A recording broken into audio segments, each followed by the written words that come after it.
Is it the one from Institutions leveraging data. Ooh, there you go. how institutions are using data Yep, to that improve student outcomes? That one. Yes. Can't go to that because I have my strength. Are you on two though? Or just on one? Just on that one. Oh, and you're done early. 11:35.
You can go ahead and take back the old standard.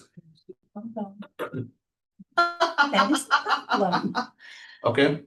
Can you speak to us? Let's test the audio. Let's make sure everything works. It's live streaming right now. Okay. I'm trying to find where to take it back. Yeah. Turn it up a smidge or not? There's a show. She's not. This is it, right? Can you speak more? Yeah, can you hear me? Use your outside voice, Kara. That's what I was saying. I barely have an outside voice to begin with. I think Yeah. that's okay. I think other people. If the presenters, we'll just ask them to speak up. If anybody joins, Bessie, can you test speak to us on this? Okay. Can you That's her. can you get the host back? I can't find an option to take it back. Because you can't like.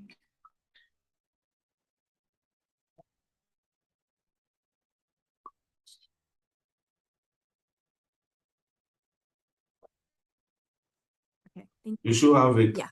Gotcha. Thank you.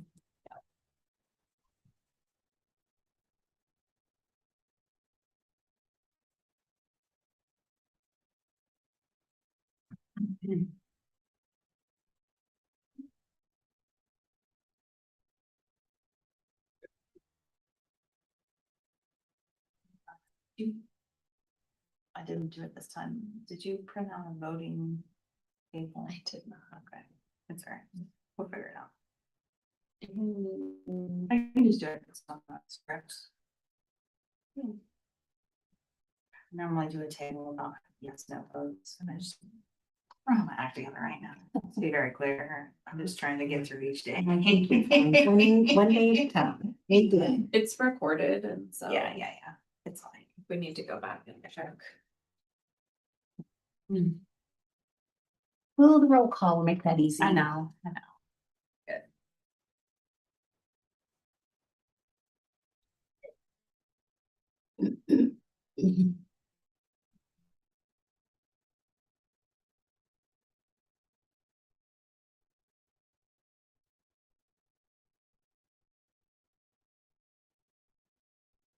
Not, I have to leave right at 3. It's gonna take how long?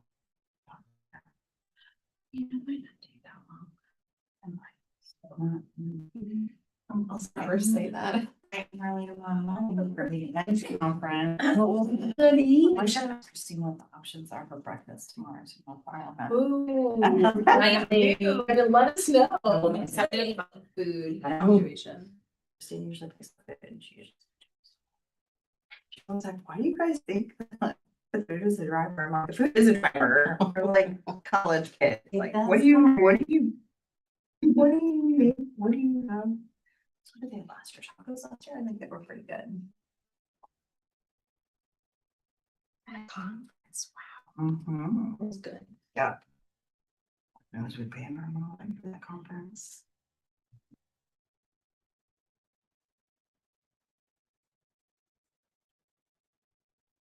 I'll set everything is posted, live chat is muted.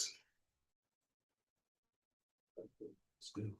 So does Kara put a streaming, Yeah, if it has anything, okay. Actually, right there. but we're muted? Yeah.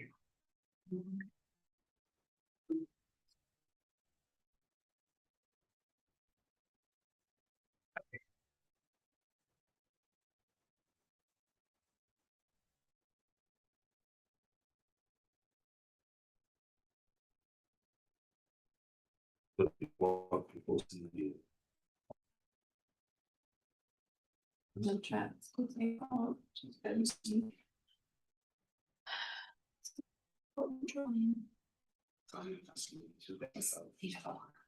We don't have Benjamin for this, right? We don't have them. Very well. Carol. She's not sharing anything. Okay, she's not sure.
Keep this on then.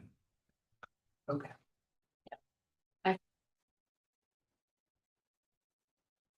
Hi, guys.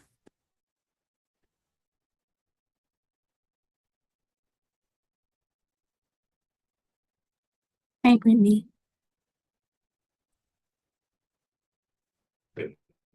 Now she can hear you. Hi, Oh, can you hi. hear us okay, Brittany? I can now. Okay, yeah, we were muted. It says your All network right, we will get started bandwidth is here. low. I don't know what that means.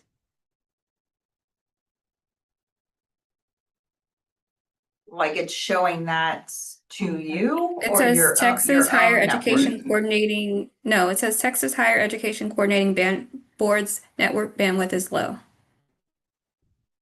On the screen. Look at my input in the hotspot, says you are. The CB one? Are you using CB1? Yeah, I'm on CB one. Whoever is connected to the hotspot,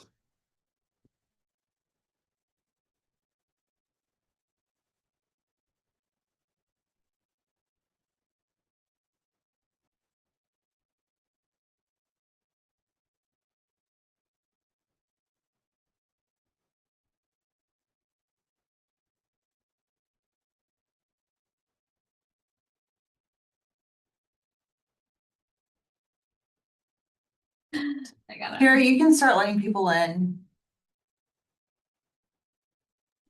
Okie dokie.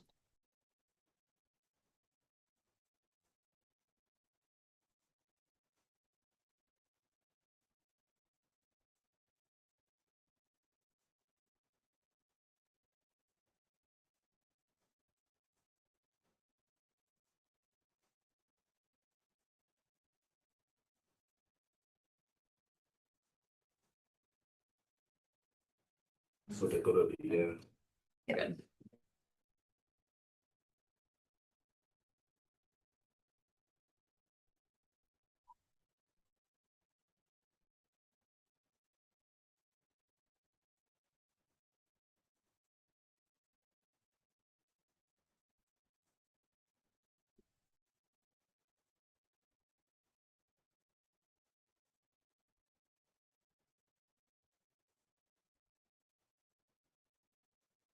Yeah, I was gonna say, can you do the gallery view, just so we can?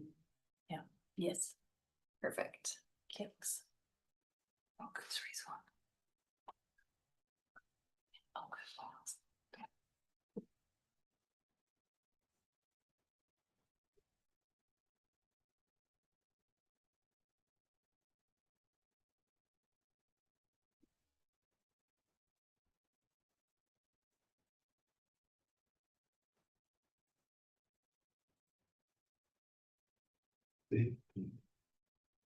Yeah, so I'm confused. Is that the full gallery? It's like somebody don't have video, so we'll probably show you. Oh, there we go. And show everybody. They don't want Yes. to show no video. I want to see everybody Yeah. who's here. Yeah. Yes, Yeah. please. Perfect. Wow. Yeah.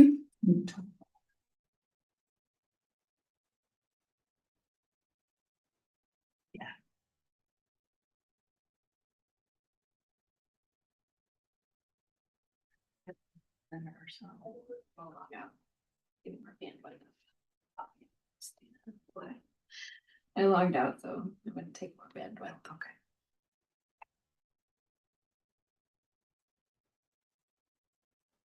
All right, good afternoon, everyone. Gonna get started here in just a second. I'm just gonna give everyone one more minute to get settled. They can test the audio. Can you guys hear me okay? Yes? Yeah, Ryan. Awesome, great, thank you. All right. Think we're good, thank you. We'll message you if we need to phone a friend. We're having IT challenges. Thank you so much. Good. Okay, so good afternoon, everyone. My name is Elizabeth Mayer and I have the pleasure of serving as the Assistant Commissioner for Academic and Health Affairs. It's nice to see you all this afternoon. It's my pleasure to welcome all of you to the Texas Transfer Advisory Committee. Some of you are new, so welcome. This is a group that, you know, serve an important purpose in supporting our transfer students in the state of Texas. And so excited to see you all this afternoon, and we'll work through our agenda. So before we begin, I'd just like to ask everyone to please observe the following etiquette. We've been doing this for a while, but if you could please state your name before you speak. If you all can make sure your microphones are muted when you're not speaking, and when possible, just keep your background noise to a minimum. And then if you could have your cameras on as much as possible for the committee members, so that we're meeting what is needed for the Open Meetings Act. So before we move to the first item on the agenda, let me once again express my appreciation to each of you that are serving on the Texas Transfer Advisory Committee. I know this is a time commitment and appreciate you all taking time out of your busy schedules to participate, especially this time of year when I know you all are very busy with students. So it also certainly is not lost on any of us here at the coordinating board how busy you all are at your respective campuses. So again, thank you so much for joining us today. And so today we are going to be focusing on 2 fields of study, and we'll have some presenters who were co-chairs for each of those subcommittees who will be presenting on those today. So we'll be talking about history, the BA in history, and computer science. And then I'm also excited to introduce a new member of the coordinating board team, Assistant Director for Student Pathways, Brittany Hollis, who has significant experience with transfer, and we're excited to have her leading this important work for student success. So I'm just gonna have her briefly introduce herself, and then she's has one item on the agenda later today. So Brittany, if you wouldn't mind just introducing yourself to the group. Hello, my name is Brittany Hollis, and I am the Assistant Director for Transfer Pathways. I started with the coordinating board in May of this year, and I come from Tarrant County College in Fort Worth.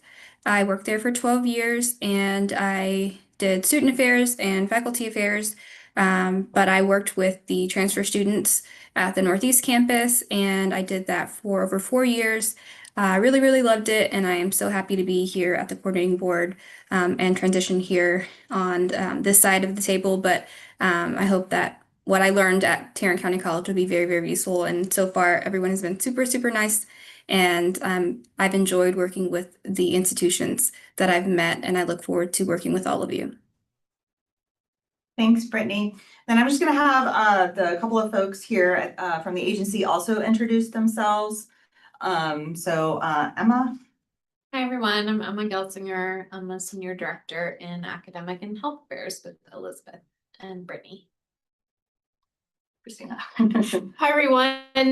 My name is Christina Zavala. I am a Deputy Assistant Commissioner for Data Management and Research. And so I see a lot of familiar faces today. I'll be sharing some data related to our CBM OOT report, which looks at the courses that are denied credit by transfer students. Hi, everyone. My name is Eliana Dela Cruz. I'm a data analyst on the DMR side, so I work directly with Christina. All right, thank y'all. And so I'm gonna hand it over to Dr. Melissa Becker and Dr. Laurel Williamson, who are the co-chairs for TTAC, will be running the rest of this meeting. So Melissa. Okay, thank you, Elizabeth. Good afternoon, everyone. Members, we will begin with a roll call to ensure that we have a quorum. So when I call your name, either respond here or present.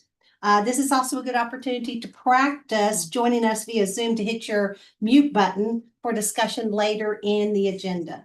So I'm going to start with the TTAC members representing the four-year universities. Because I'm a Becker, I start first. Okay, Melissa Becker, present. David Benz. Houston Clear Lake.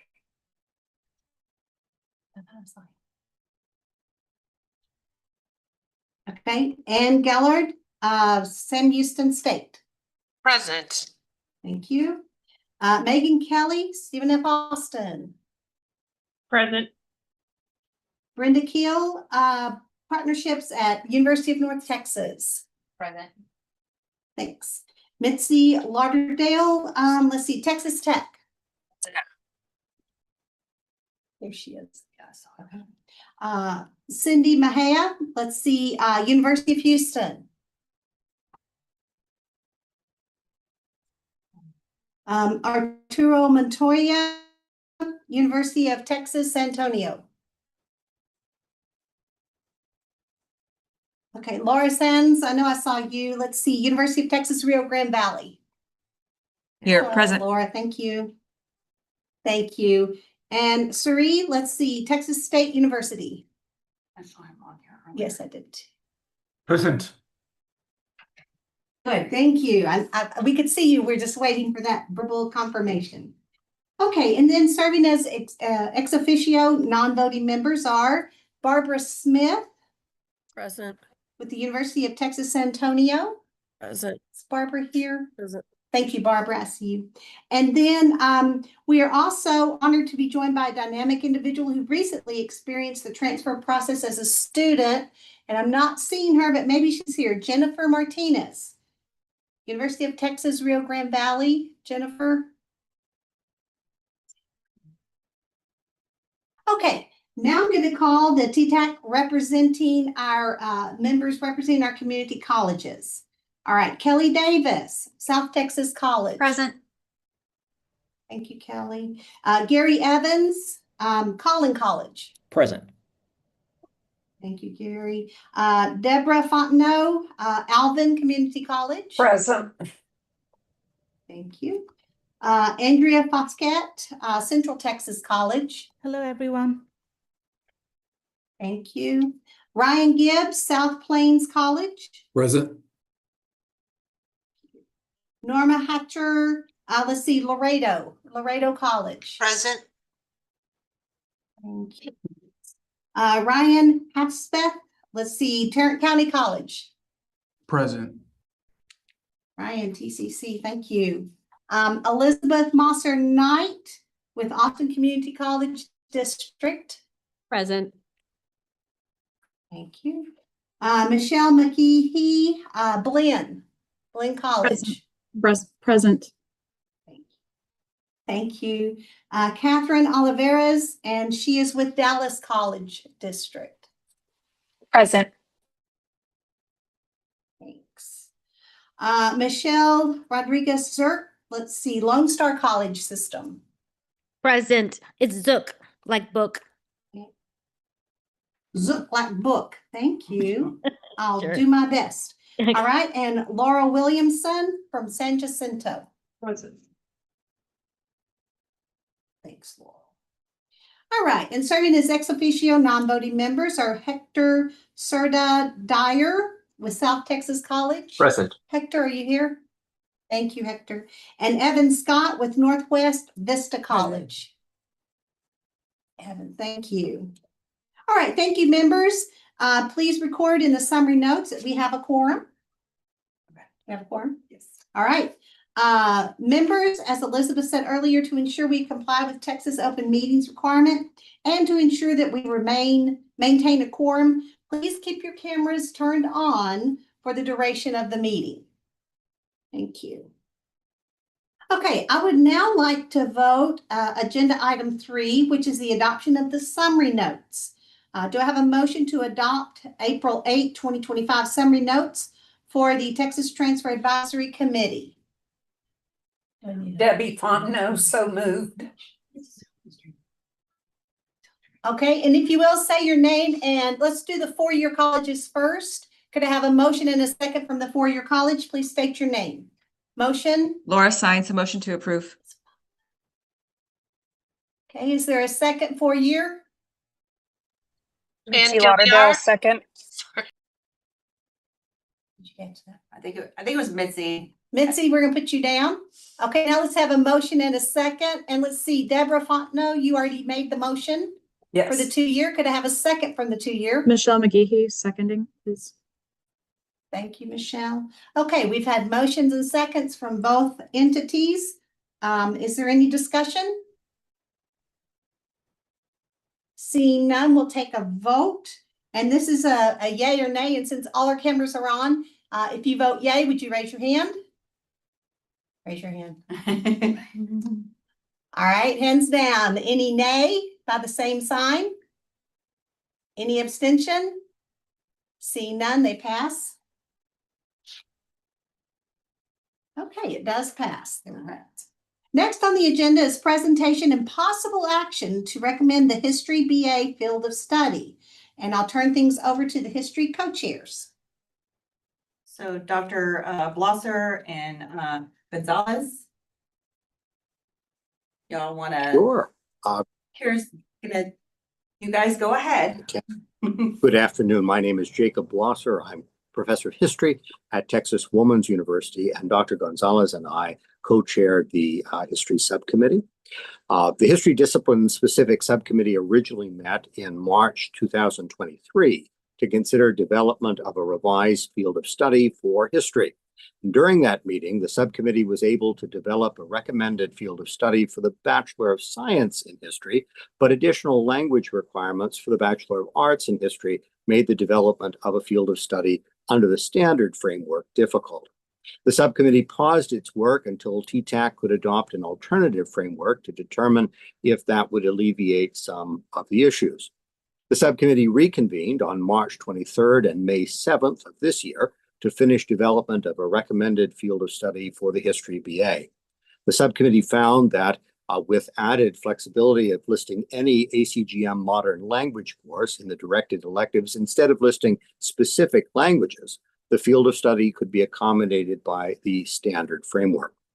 The subcommittee recommends that TTAC vote to adopt the following courses as the field of study curriculum, utilizing the alternative field of study. And if I could have the next slide, please. Here are the designated core courses in the field of study: History 1301 and History 1302, United States History 1 and 2. And the next slide, please. These are the discipline foundation courses: History 2321, World Civilization 1, History 2322, World Civilization 2, and History 2301, Texas History. And then if I could have the third slide, please. These are the directed electives. These are non-binding recommendations up to 9 semester credit hours, and these include any modern language course at 3 semester credit hours, History 2327, Mexican History 1, History 2328, Mexican History 2, History 2381, African American History 1, and History 2382, African American History 2, and finally, History 2389, the Academic Cooperative. Finally, the coordinating board staff recommended adopting this field of study for the following SIP codes, numerical codes corresponding, of course, to their specific disciplines or subdisciplines, and this would fall under 54.0101, History General. And that's my report.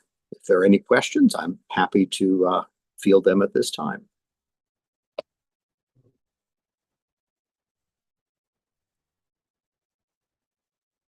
All right, members, do we have any discussions regarding this recommendation for the history field of study? The floor is now open for questions and discussion.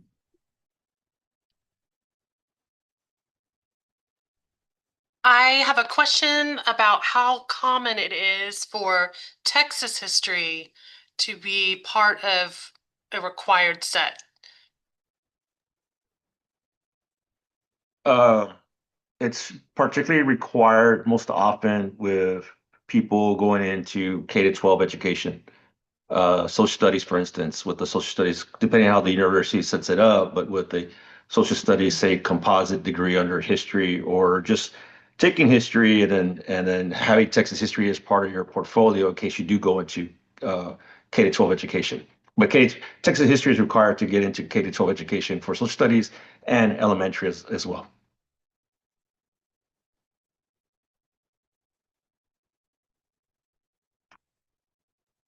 One of the reasons I'm asking is our BA in history does not require such a course.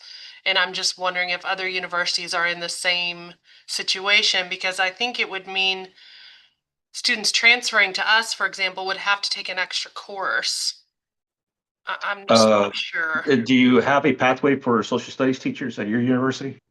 Probably, yes. Okay, so that's at least my experience with departments is they'll have the students choose, like, you want to go to standard BA in history, you might have difficulty getting picked up at K-12 education if your ultimate goal is to go to K-12 education, right? So instead, let's do a social studies composite if your goal is to be a secondary teacher. And that's where the Texas history comes in commonly. As far as being accepted, I think this is setting it up so that it will be accepted at your university. If I'm incorrect, I don't know, somebody coordinating board could correct me on that, but I think it will be accepted into your program. Correct. That is correct. Yeah, so we have 4 lower level courses in our BA of history and not 5. So I think we would have to accept it, but it isn't necessary either, and it wouldn't satisfy any advanced hours. So I know there's no one size fits all. It just gets tough. Because I would hate to have a course added to our degree plan when it's not needed. Is it at least, this is Laura Science, is it at least an elective option? There's a 3,000 level elective, but it's the upper level. Yeah, our Texas history is also at the upper level. So we would have to be willing to accept, and it is only an elective on our, it's an elective on our BA in history. It is a requirement on the BA in history that leads to teacher certification. But it is at the upper level. And as far as the AC6 degrees are concerned, the ones that lead to elementary certification, I know we did away with the Texas history and created a special social studies course for elementary teachers because the Texas history wasn't covering enough to prepare them for the exam. So I know that, so teacher ed would still take the new social studies course that we created. But that's what's going to happen with us, and I think we would have to be willing to accept it to fulfill. And I think there's enough advanced credit hours to meet our institutional advanced hours. Yeah, I agree. Our degree plan's similar that I think there's enough advanced hours built in that that wouldn't be an issue. Thank you. Hi, Ron Gibbs. I'm new here, so please forgive my ignorant question. I think I heard that Texas history was a 3,000 level course. Is it safe to assume that that means y'all are not using Texas Common Course Numbering System and the ACGM? Thank you. Yeah, we don't use Texas Common Course numbers for every course, and in this case, no.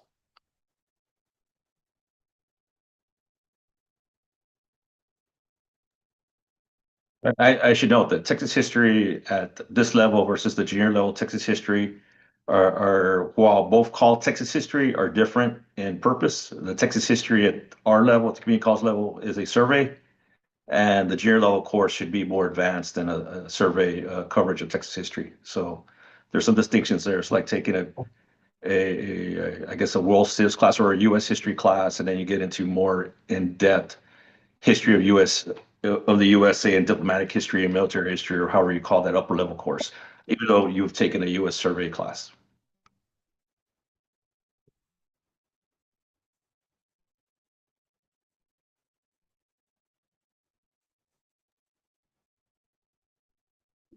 Okay, thank you for that clarification. Do we have any other questions, and all of you asking comments and questions? Do you have any other questions or comments at this time? Or are we ready to vote? I do have a clarification. Shouldn't 2327 and 2328 be Mexican American history 1 and 2? Not Mexican history? Yeah, it should be Yes. Mexican American history. I thought that was corrected. I didn't notice it. I think we put it incorrect. Apologies. Yes. Yes. Thank you for that. Thank you, Dr. Davis. We'll be sure to update that on the final document that gets sent out for public comment. Quick question on the other, the African American history courses, are they currently in the ACGM, or are these going to be courses that are added? They're currently offered already These are for several currently years. courses. Yes. They're currently in the ACGM. Yes.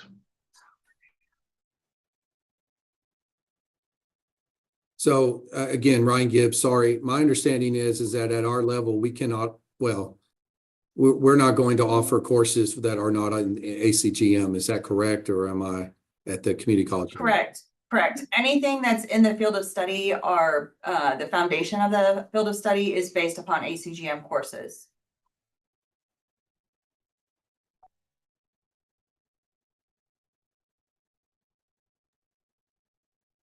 The reason I'm asking, I just pulled up the ACGM and I don't find them. They're not pulling up, so I don't know if I'm looking at an old one. It's not pulling up ACGMs. I mean, I know that they're in there, and I know that they just migrated several of our applications for courses, so let me check on that. But yeah, we pull the option for courses to select for the field of study from the ACGM.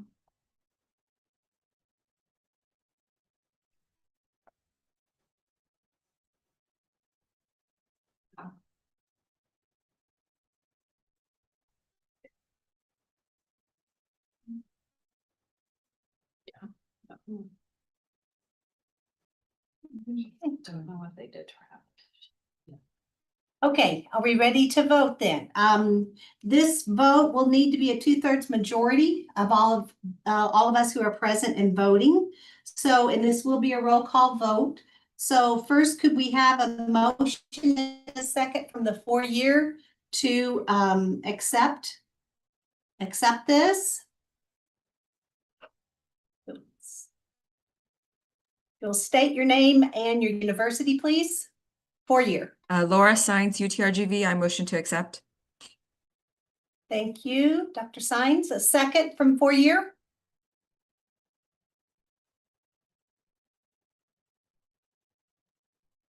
Megan Kelly, SFA, I second to accept. Thank you, SFA. Gotcha. All right, let's do our 2-year. We have a motion and a second from 2-year. Ryan Gibbs, SPC, so moved. Thank you, Ryan. Is there a second from the 2-year? Michelle Zook. So Black Book. I got it.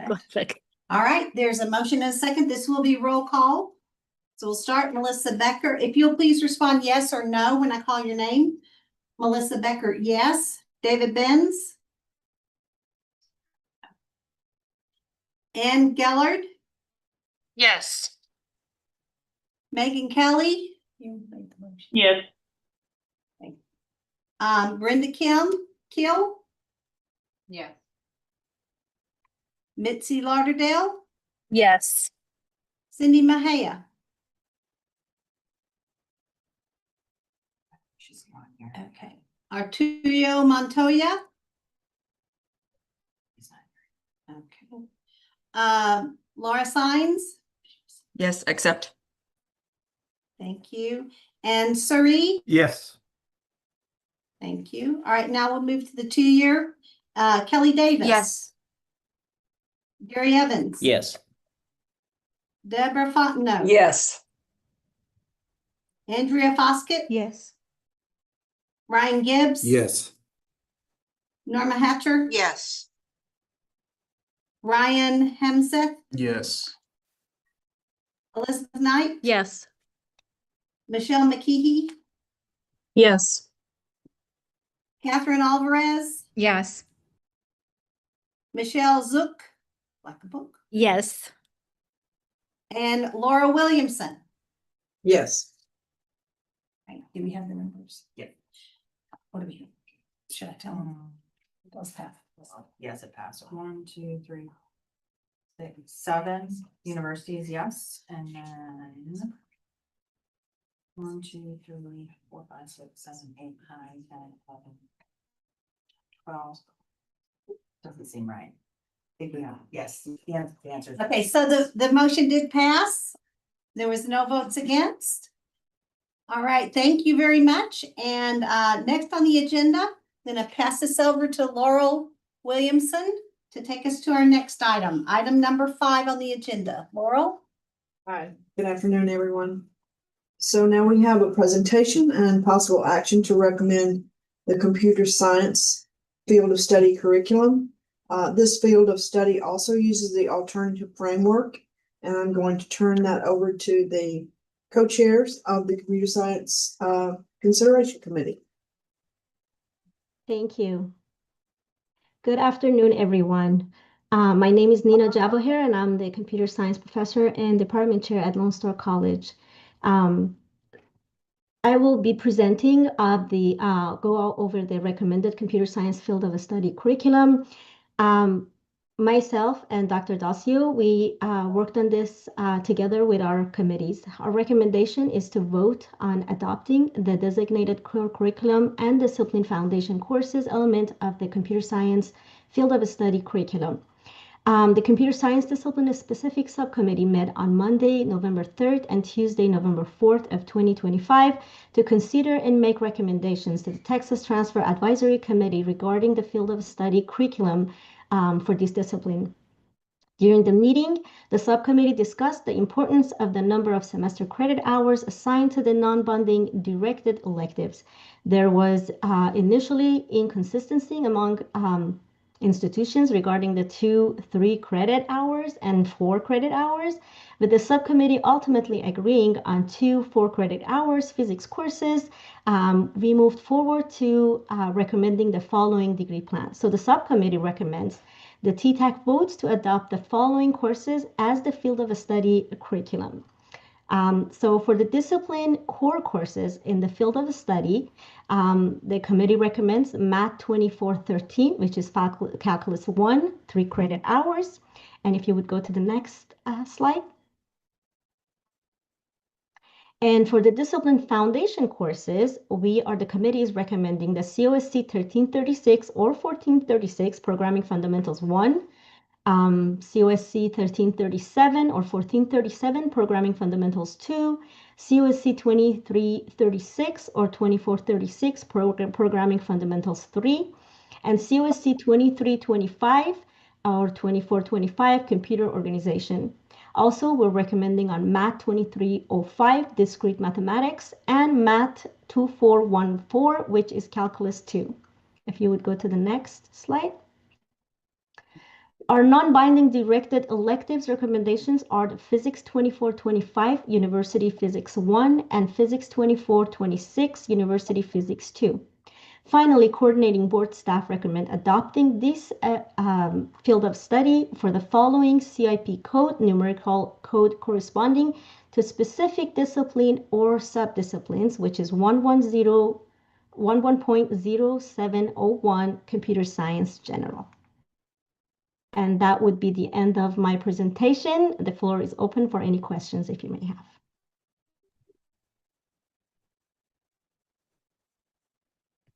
So, members, do we have any discussion?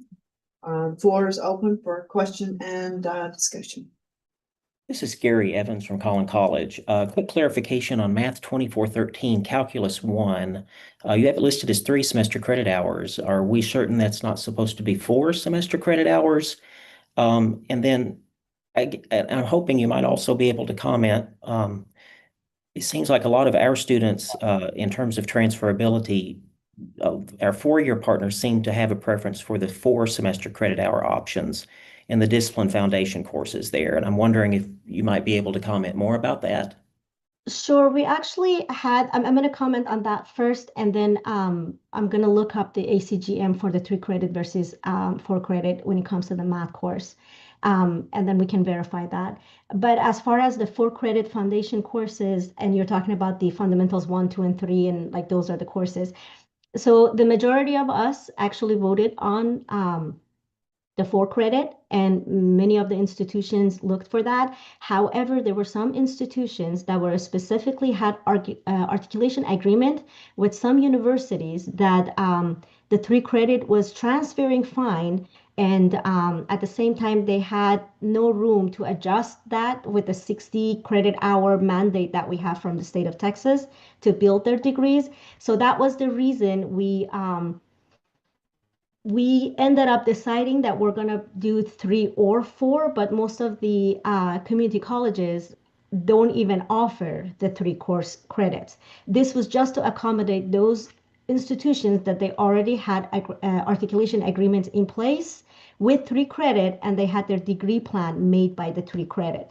But we did mention that it is important that we need to let all the students know that if they are deciding to transfer to any other university aside from those that they have already established those articulation, the students need to be aware of the 4 credit hours there.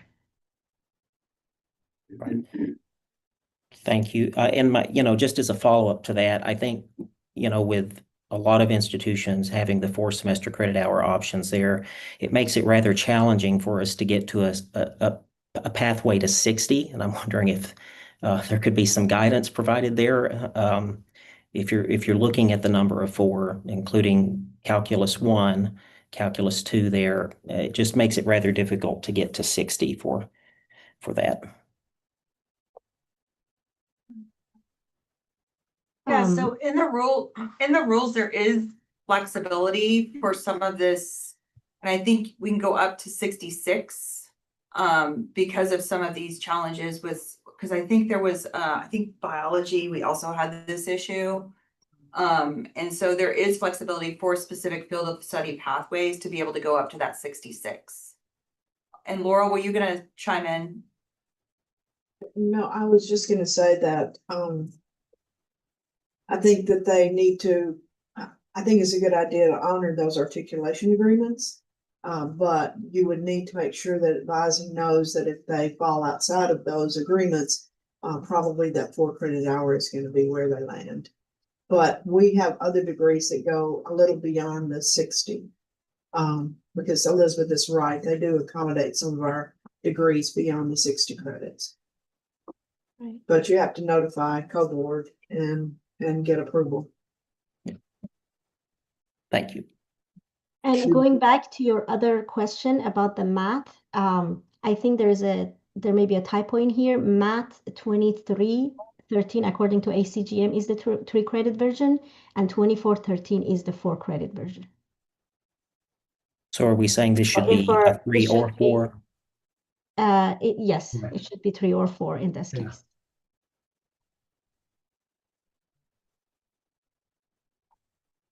Okay, Dr. Foskett, did you have a question?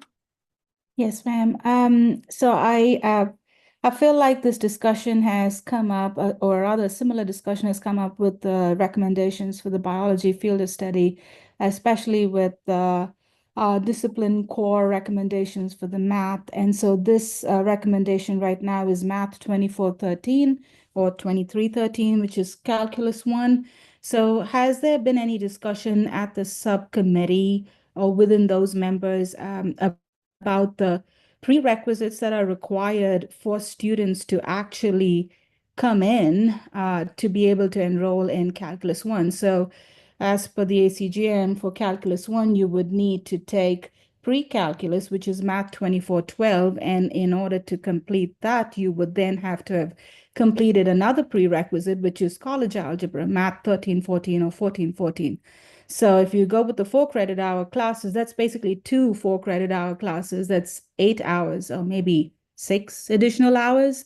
So I understand that there are alternative pathways where you can exceed the 60 hours and up to the 66, but that does add 6 to 8 additional hours just to be able to even take Calculus 1. And that could be quite a hardship for our community college students, especially, you know, those that are on very restricted funding sources, and just a lot of things to think about at the community college level. So again, I feel like, again, this conversation has come up with the biology field of study. And I was just wondering if you all, as the computer science subcommittee, if you all have had a chance to talk about that, and what were some of the opinions or suggestions? I'm just curious. Right. So yes, we absolutely actually had that conversation. And so one of the main concerns that everyone, well, not everyone, but few had was about the financial aid and not being in the degree plan, and if the financial covers it. And we found out that the financial aid actually does cover the prerequisites for the courses that are part of the degree plan. So as far as the financial burden, that was kind of like, that was one of the main concerns, which was addressed at our meeting. And another concern that came up along the same line as to our students have to have these prerequisites before they get to these courses. But at the end of the day, computer science, excuse me, computer science is another word for it is a computational math. And our university and community college partners, all of us unanimously agree that this is a very math heavy, computational type of degree. And if the students do not have the foundation and not already with that, our universities are going to have a hard time transferring them and having the students have the background they need while they're taking those computer science courses. So we had to kind of like weigh your concerns are very valid. It was something that we brought up, and we had quite some time to talk about it and hash it through. But at the end of the day, we felt confident. The reason that we moved forward with this plan was that financial aid covers those courses. And so financially, there's not going to be any burden on our students, as well as our university partners feel confident transferring these courses when they know our students are simultaneously taking those courses with calculus and calculus 1, calculus 2, and then of course they have to do the discrete math. I hope that answered your question. Thank you. Mitzi Lauderdale, looks like you put something in the chat, but I'm not able to access that. Can you ask us your question straight up? Yes, I apologize. It's gotten louder where I am, so I hope you can hear me.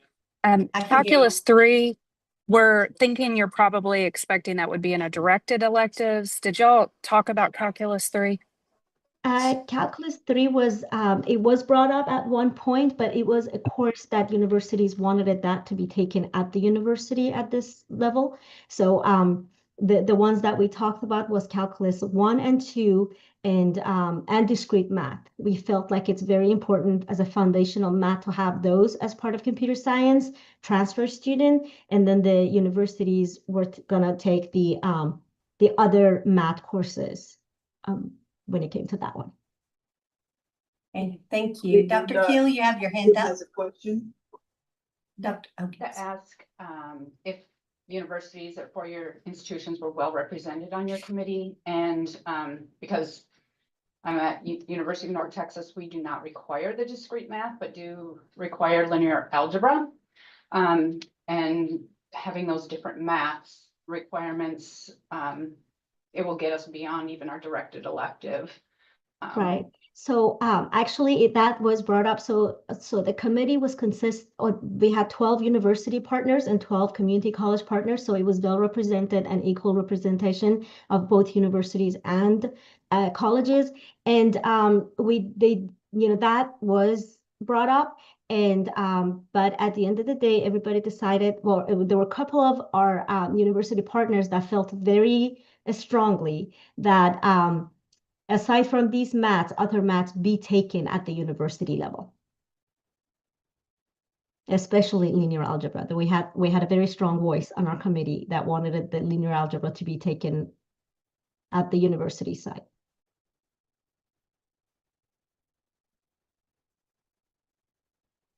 Did that answer your question? It answered it, but not in the way I'd like it to. I'm sorry.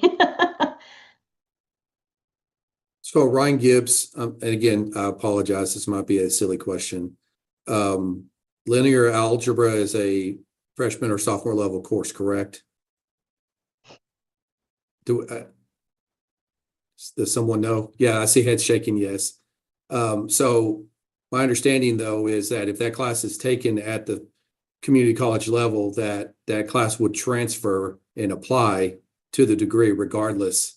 So this is merely guidance that is suggested guidance that a student take linear algebra at the 4-year for whatever reason that may be, which I don't think would be particularly a good reason, but that's another story. And then, so, okay, I just want to make sure on that. But secondly, I really don't know the answer to this, so please bear with me. How many students are walking into a university without any dual credit ready for Calculus 1? Is that happening? Or my assumption would be that all of these students are having to take prerequisites in order to get into Calculus 1. And again, please forgive me if I'm incorrect. If that's the correct thing to assume, then we are already building 6 to 8 hours into a degree that everyone's going to have to take. And note that those are hidden requirements for our students, everybody's students, not just community college, but for 4 years too. So I'll hang up and listen. Right. And let me go back to Brenda very quick, and then I will come back to you, Ryan. Brenda, another reason was we did have some strong voices that they said differential equation or linear algebra be taken at the university level, but it was how many of our university partners had calculus as prerequisite or as a transfer path, and how many had linear algebra, and there were only like one or two, if I'm not mistaken. I don't want to, I want to quote myself on that, but the number of institutions that they required linear algebra as a transfer path was less than the calculus. And considering all the 60 credit hours limit and all of that, then, and then having a strong voice in that's why that was kind of like, what the decision was made at the end of the day. So that's just kind of like, that was part of the conversation as well. Now, coming back to you, Mr. Ryan, very valid argument, very valid concern, and that's something that we all have. We share that concern, but really, we really at the committee level didn't know how we can handle this. So between bad and worse, we had to choose that whether we impose these in our students or risk not having our students ready for a computing major that requires so much math. And so we had to kind of balance that out. And the success of our students was the main concern that we had. And of course, the financial burden. And once we found out that financially they're going to be covered, and this way they're going to be more successful if we put that kind of pathway in front of them, that drives our decision. However, that does not get lost in our mind as well. This is Ryan again. Thank you for your answer. I think it's probably artificial to call this a 120-hour degree. I don't get to make that decision, obviously, but I think that the coordinating board needs to hear that. The other thing that I think is concerning from my perspective is, and I think this goes on both sides of the equation in terms of 2-year and 4-year, pardon the pun, but I think there needs to be discussions between 2-year and 4-year institutions about why a 4-year would feel like a student needs to take linear algebra at the 4-year. The community college needs to be preparing students. If a Calculus 1 is taken at a community college, it needs to be the same Calculus 1 that's taken at a university. If a linear algebra, if a class is offered at a community college, it needs to be equitable with the classes taken at a university. And we need to see that as a state. And that I'm not saying that is anyone's fault, because that could very well be that we're not teaching it correctly collectively at a community college level. But I think those conversations need to be had, because this is going to continue to be an issue until universities trust community colleges to teach these courses and prepare the students ready for transfer.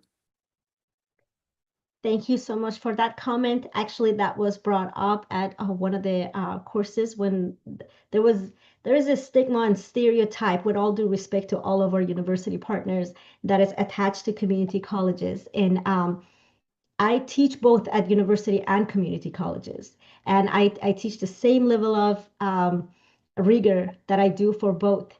And I stepped up and I talked about that, with all due respect to all of our university partners, they see our students and we don't see their students to see how prepared they are in the courses. So it's always the other way around. And with that said, we do pour our heart and soul into it, and maybe 1 or 2 or however many students that are not being successful at the end of the day. I don't think it's very personal. I think it's faculty based, it's a student based, and these kind of stereotypes are things that we're working on, and hopefully with more communication with us having this kind of, and I very much appreciate that, our board are bringing both universities and colleges together so we can all speak on each other's behalf and showcase what we do for our students and what our students are capable of doing. So whenever, if there's always one way of judging how the students work and not us getting their students back, that's always going to be this kind of conversation. But hopefully with all of us partnering together, collaborating together, we can work out those kind of stigma and those kind of stereotype that comes with it. I really appreciate your comments. That was a discussion that we brought up, and I said the same thing to our university partners. I said, I invite you guys to come to our campus and bring your students and have coding competitions and hackathon and see how our students can. I love those. We took our students to NASA projects, do coding right on the spot. We have hackathons, in our campuses. So you're absolutely right. But I think communication is our best path forward, and that's what we're doing in here. Thank you so much. Okay, just a moment. Kelly has a question, but I just want to say those are really good questions. And in fact, those are the very concerns that were the foundational concerns for the work group, which generated this Texas transfer advisory committee. It wasn't always about the actual course, but about attitudes about students. So those were all in consideration. However, though we're here to talk about that, and again, I appreciate that conversation, that is not the problem to solve with this particular plan. What we're trying to do in TTAC is to, as much as we can, facilitate the transfer of students with no loss of credits. Now, we all understand that sometimes, and it's not just computer science and it's not just biology, that they are going to be beyond the 60 credits at the community college, and then they are going to clearly be beyond the 120 at the universities. And I'm sure that catches the attention of the members of the Texas Coordinating Board and of the commissioner. And so those are long-term solutions that we're committed to working toward. But again, remember, our task is to try to develop these transfer pathways that can serve our students in the best possible way that we can in our current environment. So again, good questions, good for that to be in our minutes and documented, and good for that to be our Elizabeth and her team members to take forward for further discussions. But again, we need to focus on our pathway here, and knowing that some universities don't even offer college algebra and those prerequisites that lead to Calc 1. And so again, there are many factors at play here. Kelly, you had a question? It was more an observation, and it's something that might impact other fields of study. Going back to the discussion about Calculus 3 being a 2000 level course. So this is just a concern in general for fields of study moving forward, in the fact that if they're going to include Calculus 3 in the field of study at the university, it would need to be a 3000 level course. And that could impact some of our other fields of study that are upcoming that will need Calculus 3 at a 2000 level course. And that could cause some issues in the future. It won't impact necessarily this particular field of study, but there could be issues in the future if Calculus 3 does move to a 3000 level course at the universities, because I know some have policies about not accepting 2000 level courses as replacements for 3000 level courses. So when I was thinking about Calculus 3, and I know that some institutions already have it at a 3000 level, but that could impact, I know that our engineering fields of study are going to be coming up soon as well. And a lot of those do require the full sequence. So that was just something, a piece of thought to share with the committee.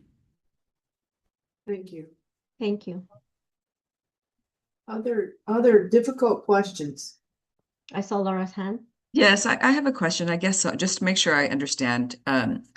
So I was looking at a couple of programs that, especially ours at UTRGV. So discrete math is at the lower level. At UTRGV, the lower level mathematics requirement, other than the algebra, is linear algebra. So because discrete math is in the field of study, we cannot require the linear algebra of transfer students. Is that correct? That's yeah. You can include it in the directed electives. We can include it in the directed electives. Okay. Yes, that's your out. Yeah, okay. Yeah, because I was also looking at, I think I looked at UT Dallas. I don't know if we have anybody from UT Dallas, but they require both actually at the lower level, both the linear algebra and the discrete math. So, okay. Barbara has a question. Yes. I was just wondering, because in thinking about those non-binding directed electives with those recommendations, and hearing Ryan's comment earlier about, where the students start in the math sequence at the 2 years as well as the 4-year institutions. And just wondering, would it be possible to also list the college algebra and the pre-cals down in those directed, in those non-binding directives, as opposed to just the physics? Yeah, so the institutions can list whatever they want in their directed electives. These are the ones that the subcommittee came up with. But if you want to put those in there, that's fine. And the directed electives, you can put any ACGM course. By the time it comes to the university, we survey all of our 4-year partners. They can put any ACGM course that they desire. These are just the ones that the committee recommended based upon the, really thoughtful conversation that they had over 2 days. Great. Thank you for clarifying. And that was the reason that we decided to go with the alternative, because we had more than 12 credit hours, and that's the reason we adopted the alternative model, so we can have those kind of flexibilities. And just as a note here, I just want to thank the members of these committees that have done incredible work in putting this together. This has not been difficult, and I don't know about y'all, but anytime you have 24 people in a room, it's a free for all. So I congratulate and thank heartily those co-chairs who ran those meetings, and then the co-board staff that also sided them in that effort. So any other questions or discussion?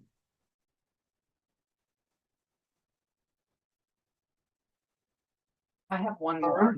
If there was any discussion about moving the science requirements to a core requirement instead of a directed elective, because that's what's eating up the directed elective flexibility for the computer science degree, is the fact that we have specific sciences, and could that be a core instead of a directed elective within the field of study?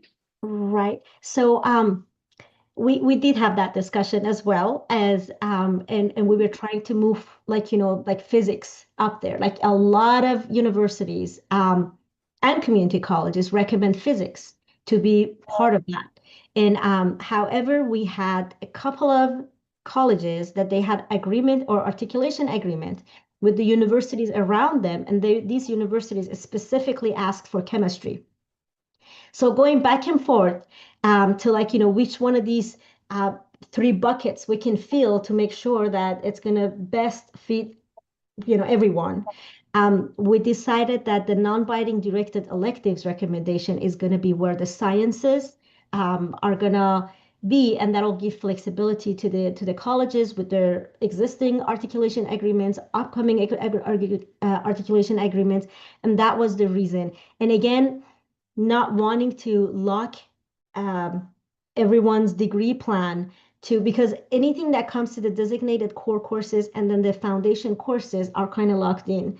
But everything else, when it comes to that directed elective, that's part of the negotiation or the flexibility power that gives to universities and colleges to work that out. That was the reason we decided at the end, and like Laura was saying right now, having 24 people in the room with, like, strong personalities and their preferences and how their universities and degrees work.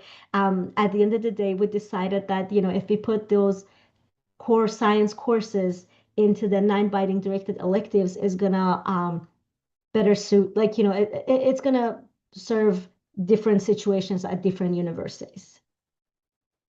Did that answer your question? It may not be the way you liked it, but but that was the discussion. Just ready for that.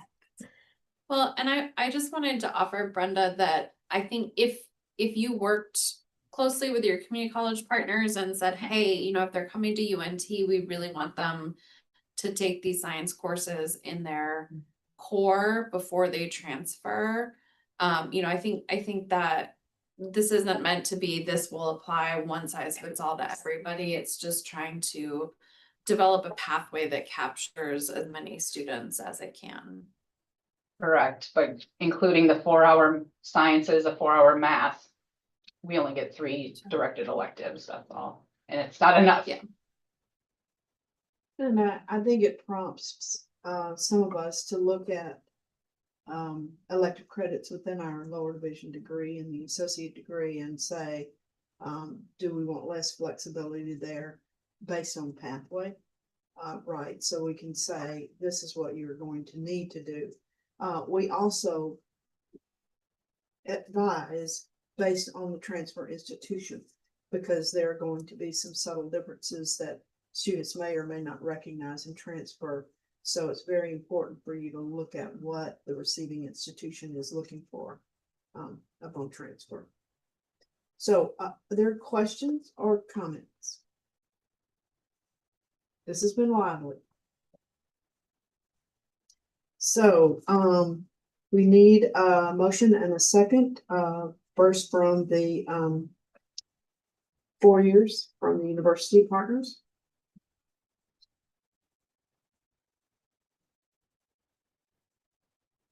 Mitzi Lauderdale, so moved to accept. Thank you. A second? Laura Science, UTRGV, second. Thank you. All right, and a motion and second from the community colleges. Michelle Zook, motion. Thank you. Second? Gary Evans, second. All right, Gary, thank you very much. All right, we are ready for our roll call vote. So this is for the computer science field of study. That will be forwarded to the commissioner for approval. Please respond to yes or no as we go through. Melissa Becker, Yes. David Benz, I don't think he's here. Anne Gagar, Yes. Suzanne DeGisa, Oh, hasn't been here. Megan Kelly, Yes. Brenda Keel, No. Mitzi Lauderdale, Yes. Cindy Mahea, she hasn't been here. Arturo Montoya, he's not been. Laura Sines, Yes. Federaman Siraman,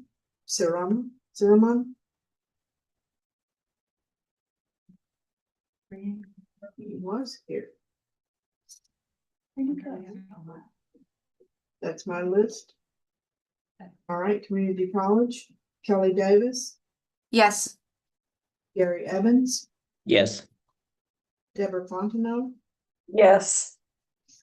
Ryan Gibbs, Yes. Norma Hakkar, Yes. Ryan Honsi, Yes.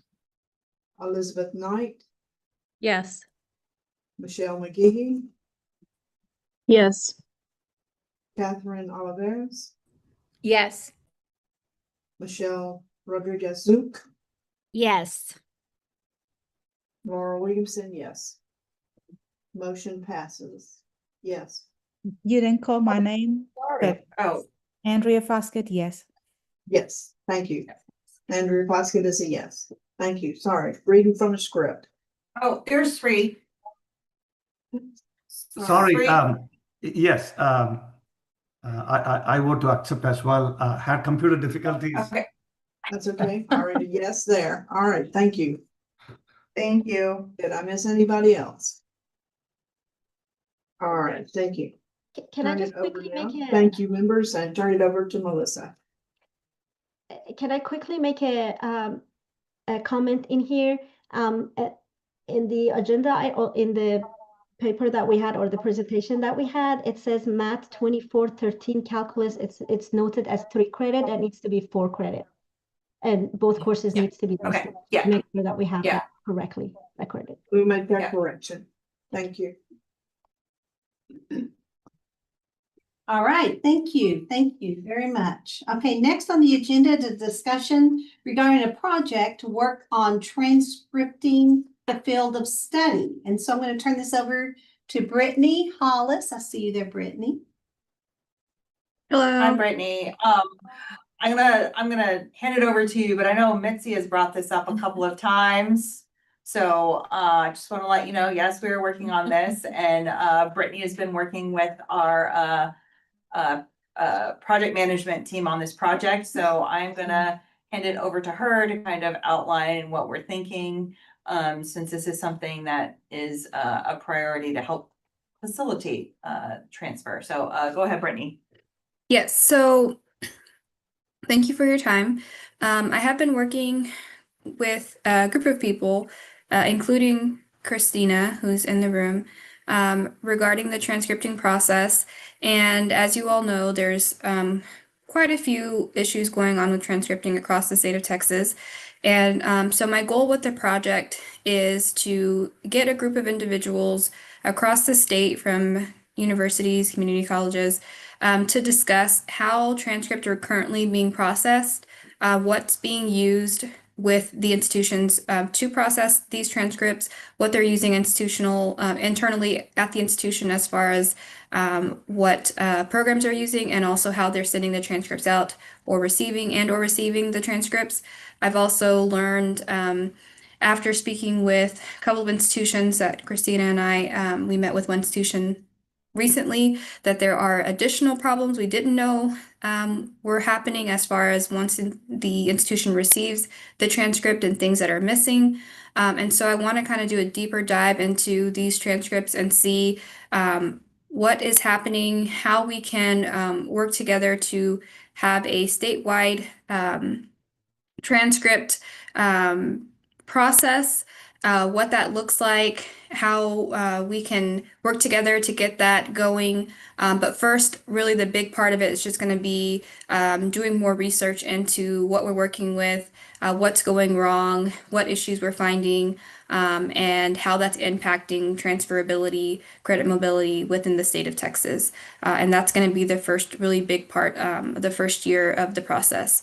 And so I would like to work with you all and have that under TTAC so that we can report back and let you know what we're finding. Obviously, get your feedback on what you all know about what's going on with your transcripts, and then get some more data from the institutions on those issues that they're currently having that Christina and I have already come to know about, and then work with the coordinating board on how we can go into the institutions and kind of give our feedback on what we found and what we think would help out. And Elizabeth, anything else I'm missing, please feel free to jump in. No. I don't know if anyone, we invite any comments you all have on this. Like I said, this is something that's been on kind of our list for a while. Now with Brittany here, she's able to devote some time to kind of thinking through how we're going to do this, because we do think it's important in being able to help seamlessly for students to transfer. So I think if you guys have any thoughts or comments, you can either feel free to share that now, or feel free to reach out to Brittany moving forward. Michelle McGehee, Blount College. Brittany, are you looking for nominations for the group to serve with that, or are you going to come from TTAC? Members from TTAC? Well, I don't know. I guess that depends on what Elizabeth is thinking as far, because initially it started off differently, and then I think based on what we found, I think it'll be easier to go through TTAC as far as things moving more quickly. But also I went to TACRO and spoke a little bit about some of the issues, and obviously found out a lot of people are having transcripting issues. So just whatever way would be most efficient, and I don't want to say quick because quick sounds like it's not going to get things done correctly, but most efficient with not having to jump through so many hoops, because I know that slows things down and I want to get as much information as possible. So I feel like this group is great because obviously we have institutions from all over who represent 2-year and 4-year, and we're getting information from you guys on a regular basis. But I want to be sure to work with Elizabeth and DMR folks to get their feedback as well.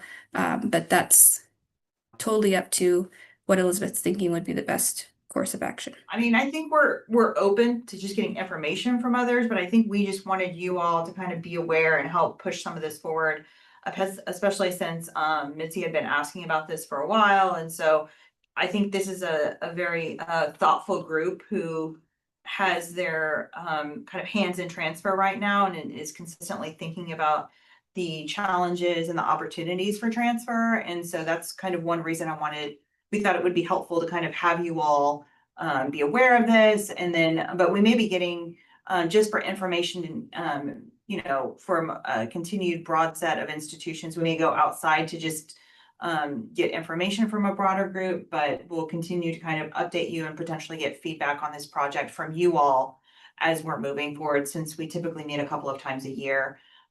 So we continue to make sure everybody's kind of on the same page about what we're doing and the direction we're going.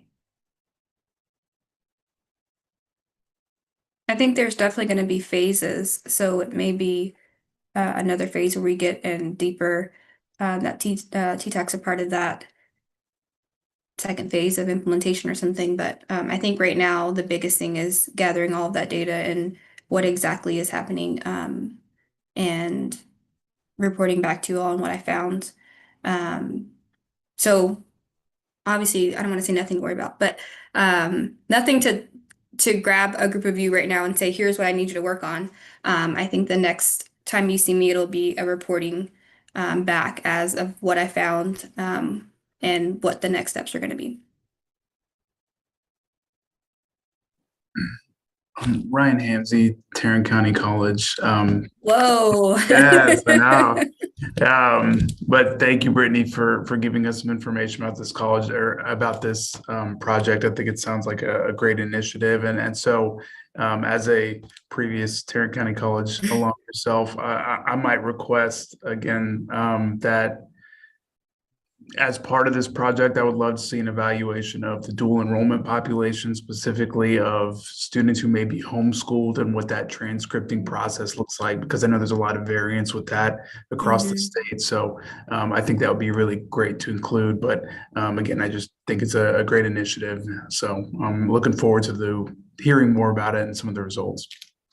Thank you for that. That's something that I hadn't considered. So anything like that would be super helpful. Send that to my email.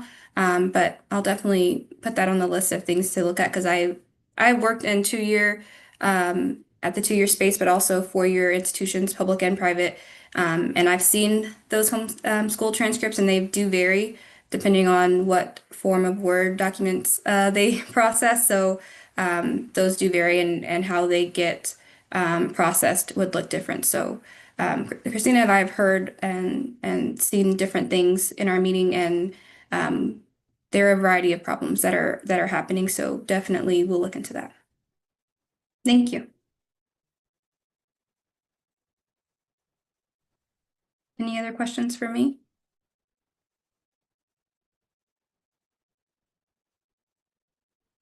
And I think there may be a vote. No, we're not gonna. No. Okay. But Brittany, it might be helpful, since you offered for people to send you information to your email. Can you drop your email into the chat? I sure can. I can't see it, but they can see it. Okay. Thank you.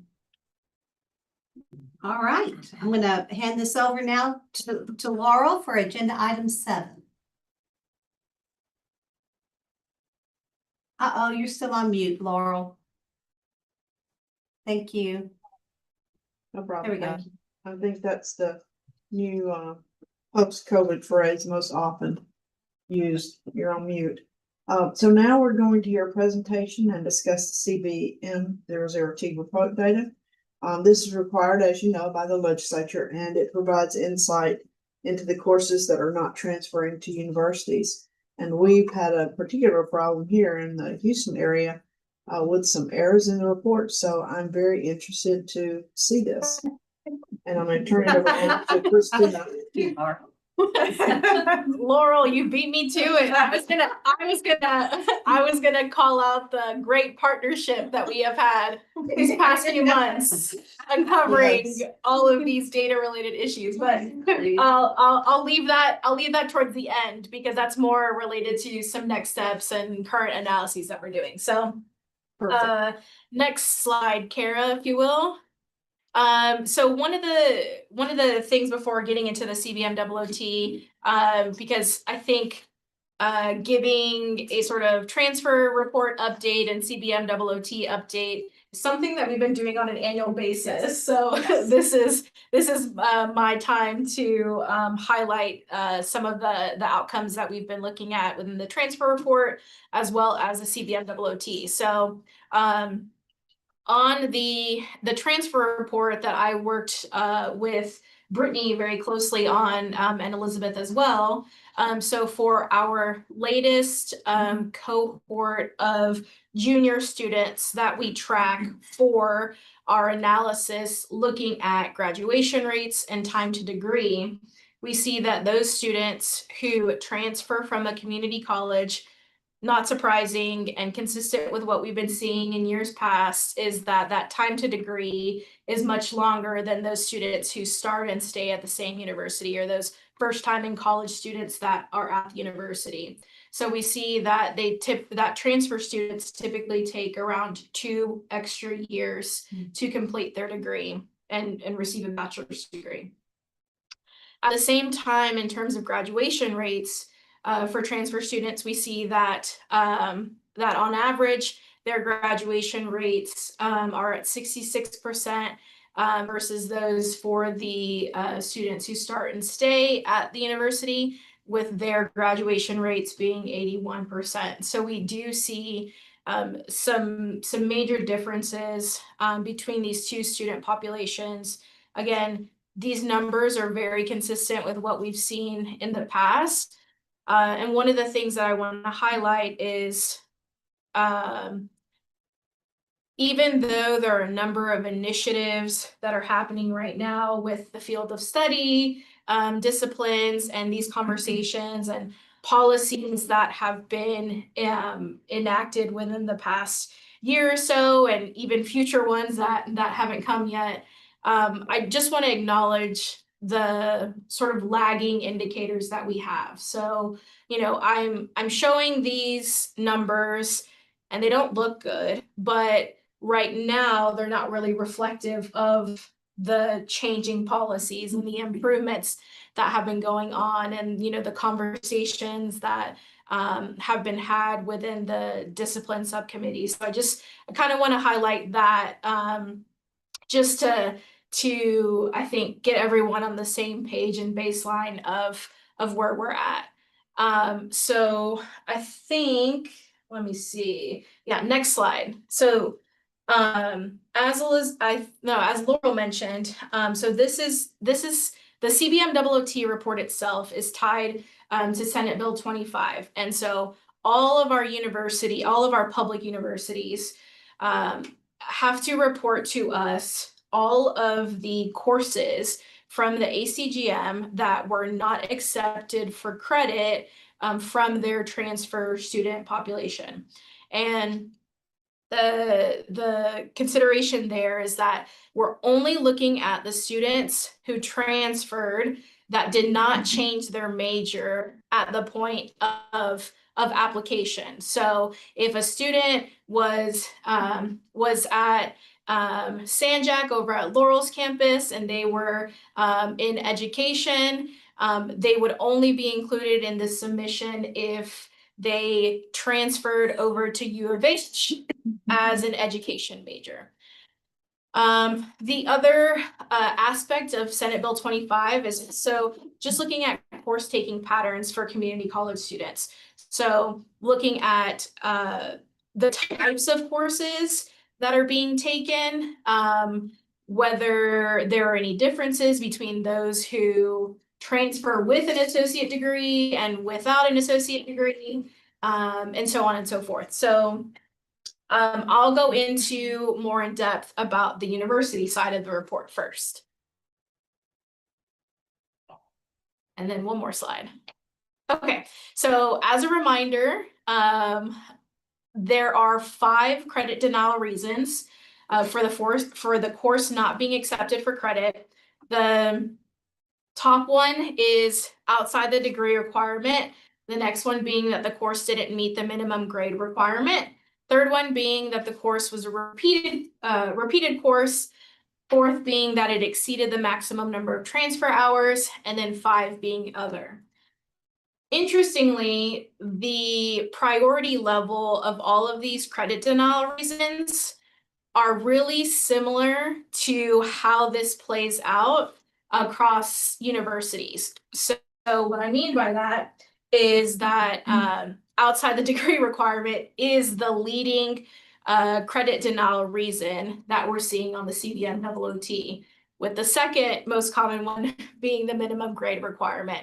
Then you have a little bit of fluctuation between the repeated credit and the exceeded reason. But for the most part, these numbers are parallel with how we see that as a data. And we'll show a table breaking down those percentages and the number of courses in the next slide, I believe. Yeah, perfect. So for the CBM OOT, we receive the information at the semester level, so fall and spring. And so for the purpose of this table, we just combined both of those terms. And so we see that just over 50% of the courses that we received in this would be our most recent data submission, were denied credit for being outside the degree requirement. And then you see that it's almost a quarter of the courses denied credit are for not meeting the minimum grade requirement. And then the next one being sort of repeated, other, and then maximum transfer hours. So this means, so the total at the bottom, so for this past data collection across fall and spring, there were almost 82,000 courses that were reported as having been denied credit from transfer students. Next slide, please. And then we wanted to take a look at how many courses per student on average were being denied credit. So we can see that almost a third of the courses was just a student taking one course and having that be denied credit. So we have a pretty good, I would say almost half of the students here have one or two course denials. But one thing that I always look at as well is that almost a third have, down in that lower range, at least 5 courses that are being denied credit. So we do have, almost a third of students that are taking a significant number of courses on average that are being denied credit. So I always like to look at that bottom number as well to see how this is playing out for sort of the students at the extremes. Next slide, please. Okay, so the other thing that we wanted to do was tease apart the courses across fall and spring semester to see, okay, are there any differences in the courses that are being reported as denied credit across the terms? Do we see differences? And might that be attributed to the differences in students who transfer between the fall and the spring semesters? So for the fall, we wanted to highlight the top 5 courses that were most commonly denied credit. So the first one being college algebra, the second one being composition 1, third one being the learning framework course, the fourth one being composition 2, and the fifth one being US history 1. And so all of these have credit denial counts within the 2000s. College algebra being the most with around 2,600 course denials. We also have it broken down by reason. And one thing that I want to call out in particular is the internal conversations we've been having about where the coordinating board can leverage different levers in terms of really being able to create an impact and positively affect some of these reasons. And the one that we've landed on is the outside the degree requirement. And so we've been having some additional analysis that we've been running, some additional conversations. Thank you, Laurel, for those conversations. They've been extremely helpful. And so again, I'll wait till the end of this presentation to get into some more details there. But I do want to highlight the great partnerships that we have with our institutions to be able to really dig into these data a bit more and understand what might be going on. The most evident, I think, observation that we have here is I'm sure many of you are wondering, composition 1, composition 2, US history 1. Those are typically courses that are in the core that every student takes, and why would a university be marking that as outside the degree requirement? So those are some of the questions that we've been digging into a little bit. Next slide, please. This next table shows the spring breakouts for the top courses.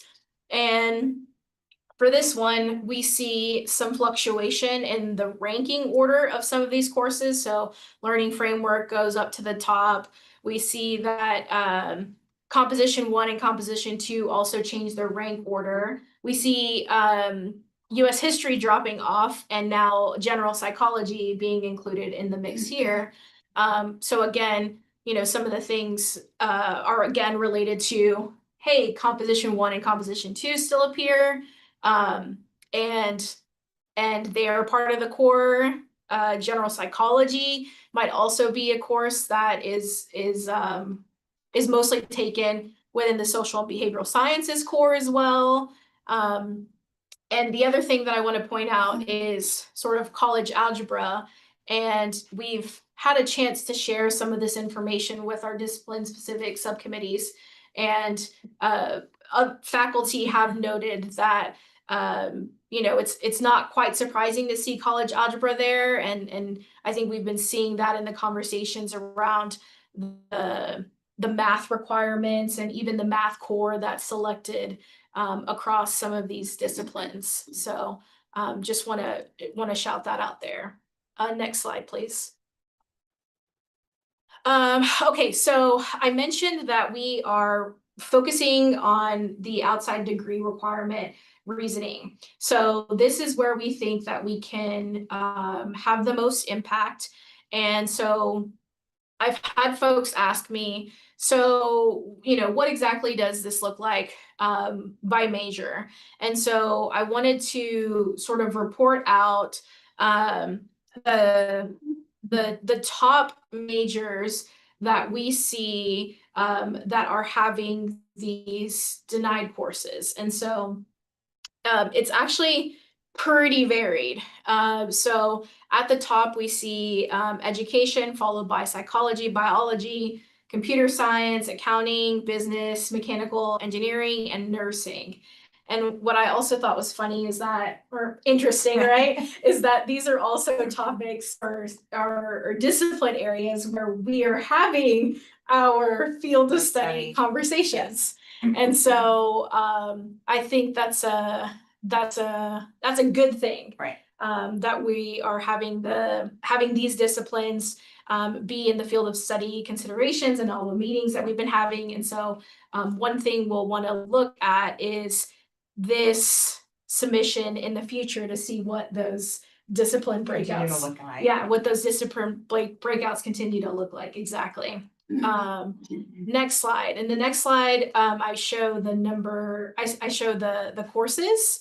So the courses that you see here is very, very similar to just the general breakdown that you see that I showed earlier, that was across all of the different credit denial reasons. So we see that learning framework, again, that's something that's consistently not accepted, and universities, fully own that they do not accept that. College algebra, composition 1 and 2, US history 2, US history 1, pre-calculus. And so we see a lot of similarities with the original table that that I just showed some slides prior. So again, the main sort of point being here in terms of outside degree requirement, why are some of these courses being denied credit when we know that they are truly a part of many degree programs, that they are the most, I would say, some of the most commonly taken courses to fulfill component areas of the core. And so we're having conversations with institutions to dig into this a little bit further. And in fact, as we've been having these conversations, that's where Brittany and I have also been hearing issues related to data validation and data errors, which Laurel mentioned earlier, as well as this issue of transcripting. So we've been having some really fruitful conversations with institutions, and are continuing to reach out to universities to get a better handle on why they're denying these particular courses, and seeing, is it just a data related issue, or is this a reality that's actually happening, that these students are getting denied these courses? Next slide, please. Okay, I just have one slide here. And one thing that I wanted to note on the community college side of the report that we usually post is taking a look at the types of courses that students are taking at the community college. And so we see here some bar graphs comparing those students who transferred with an associate degree and those who transferred without, and the types of courses that they're taking, right? So in orange, we can see which of these, we can see on average the number of semester credit hours that are taken for courses that fall within the ACGM. And so no surprise, on the associate side, right, we see almost like 55 courses that are being taken from the ACGM, which is the majority of a 60 semester credit hour program. We also see that the differences in the core taking patterns, as well as those courses and semester credit hours that were taken as a college student, as opposed to a student having taken it as dual credit. So the 39.4 and the 55.1 are specific to those students who we know already already graduated from high school and took those courses at the community college level post high school graduation. Next slide. Okay, so next steps. So we have a list of institutions, and we are specifically looking at, for the outside degree requirement, of most concern were those government and history classes that we saw being denied credit and showing up on these top 5 tables. So we are currently in the process of putting together that information of which universities denied these courses, and we will be reaching out to them to determine the rationale for it. So some reasons that we think might come up might be related to some data reporting errors. What other ones did we? I think we weren't sure if maybe the student took it as like dual credit, but then they maybe repeated the course. Right. Or they took more different types of more courses than the component area allowed for. Right. So we just want to get a better understanding of what's happening. Yeah. So we plan on sending that out to the universities.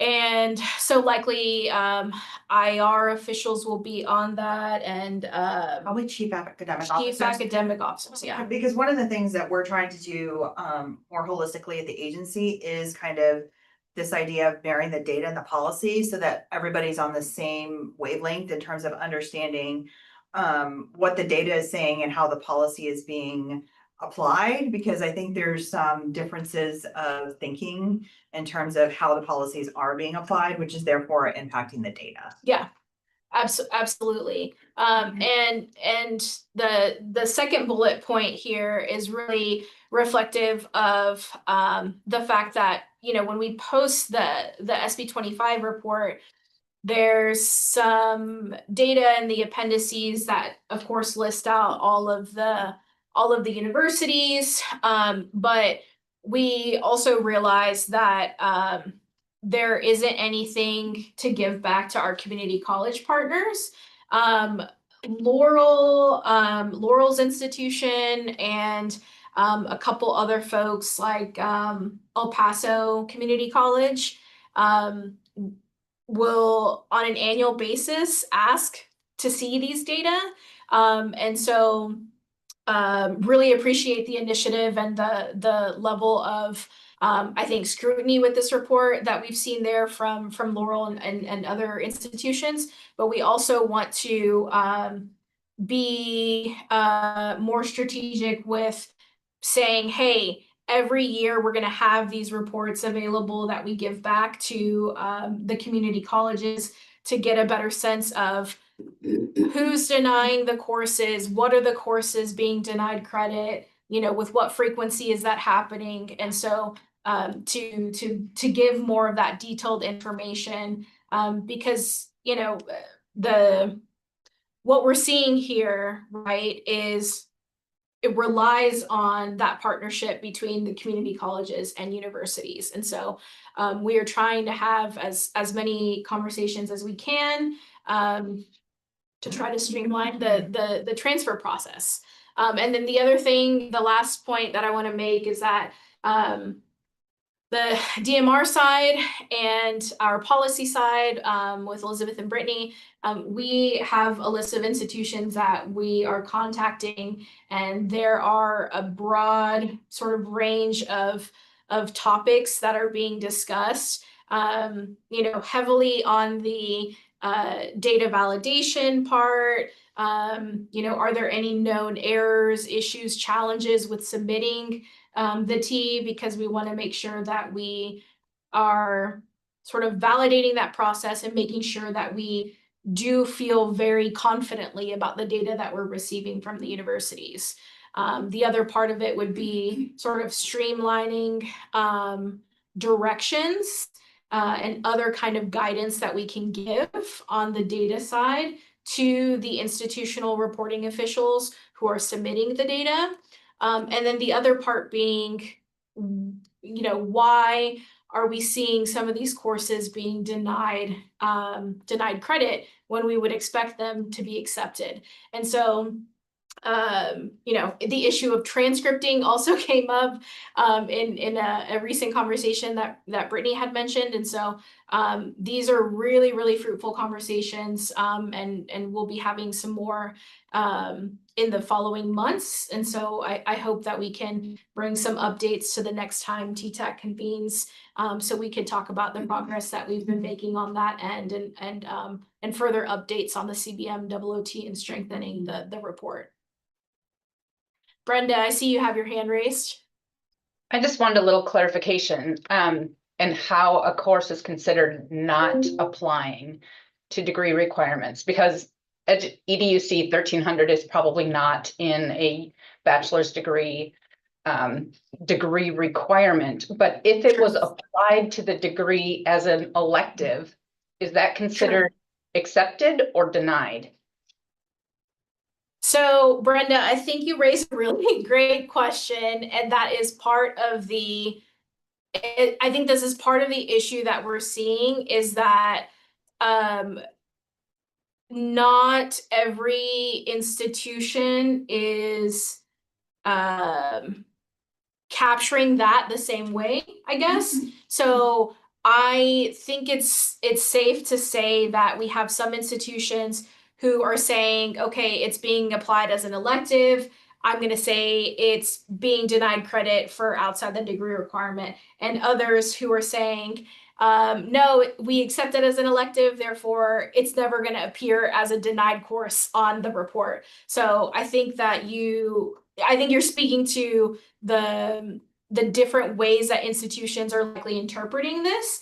And so this is part of the insight that we want to get from institutions to know how to strengthen the guidance that we give on the CBM manual side. Because on the CBM manual side, it says the specifics of the student had to have transferred to your institution for the first time.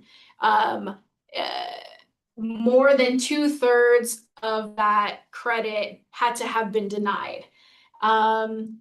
It had to have been a course in the ACGM. But besides that, there's no other kind of guidance as to, well, do you want all of the courses that the student, had ever taken, or a priority listing of if a course shows up twice, do you want us to only list it once and prioritize the outside the degree requirement? So those are some nuances that we're hoping to get a better grasp of with the conversations with the institutions. This is Laura Sines. I have a question also, if I can ask. Yes, Laura. Yeah, yes. Okay. So I guess I'm asking sort of a similar question as well. So is this about degree applicable credits, or is just about accepting the credits altogether? Because I guess when I think about when a student transfers, and of course, maybe that's not what we all want to hear, but I know that at UTRGV, we accept everything that might be coming that's part of an ACGM, right?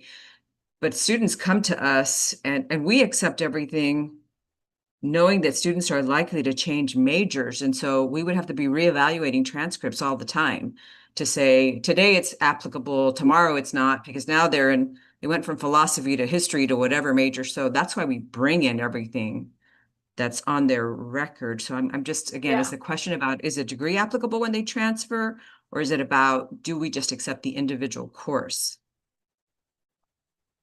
Yeah, so on the manual itself, so the other sort of detailed specific that I forgot to mention right now as I was listing out the criteria for being included in the report. So the other part is that they can't have changed their major at the time of admission, because we know that, right, like there are going to be some courses that are no longer applicable if they change their major, and that's not something to that is not the fault of the receiving university, right? So so I do want to be clear there.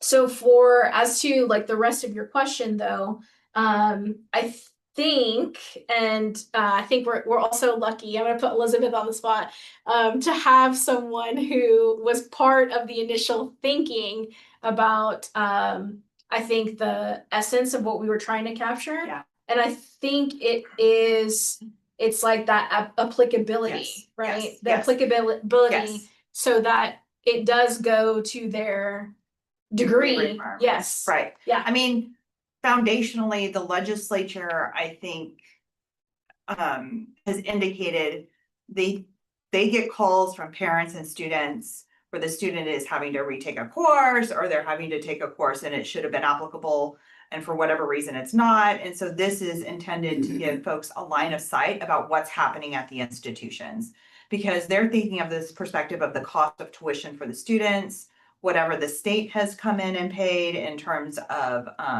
formula funding for the course. And so what are the reasons why this course is not transferring and being applied? And what are the implications of that in terms of time to degree, cost to the student, state? So like, those are the kinds of things we're trying to get at through this report. But as Christina said, so this report started in 2025, and I feel like every year we kind of get a little bit better in terms of the methodology, but I think there's still some kind of, to Christina's point, misunderstandings of how to apply that in terms of the data that's being submitted. Like, just as an example, like we have never sent out like a prioritization of why a course is not applicable and like what order should the buckets be in. So say the student gets a D in the course and it also exceeded the credit hours. Like we've never said, well, you need to put exceeded as 1 and grade as 2, or do you just submit it once? So I think those methodological challenges are problematic in what we're trying to get to with some of these discussions in terms of how the institutions are actually interpreting our directions in the methodology. Thank you, Elizabeth. I just have one follow-up question. Is this about, is it also the student population who has completed the associate's degree, or is it about all transfer students? All. Yeah, all. Except for dual credit, because if I heard you correctly. Yes, that's correct. So we have a number of dual credit students that complete an associate degree. It would be great, Brittany, to know when they transfer with their 2-year degree to university and the university codes them first time in college, are all of their credits being accepted? Because that is, you know, something that we probably need to, as dual credit grows and grows in Texas, that they're also honoring what the community colleges are offering for dual credit. Yeah, I guess I also want to add that I think you said this, Christina, the transcripts are going to be really important for this stuff because sometimes it's not clear to us what they might have been majoring if they transferred early. And is that majoring with us? Because the majority of our students that transfer are AA and AS. That doesn't transition into a university major. Not everywhere. That's exactly, thank you for that. That's exactly something that came up that we have a note on to follow up about with a conversation that we had with one of our university partners. So they mentioned, how does that work when a student is like you said, like AA, and maybe it's like general studies or liberal arts, you know, what does that look like for their inclusion in the report? Great question. I wish I had an answer for you. We're gonna dig into it because it's a big thing. And I think the one of the main aspects of this report, I think, is really teasing out who is a part of this submission right now. Who were we hoping to capture maybe in the beginning of all of this?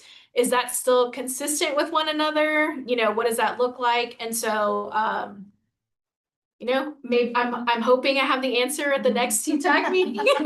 But yeah, I've got these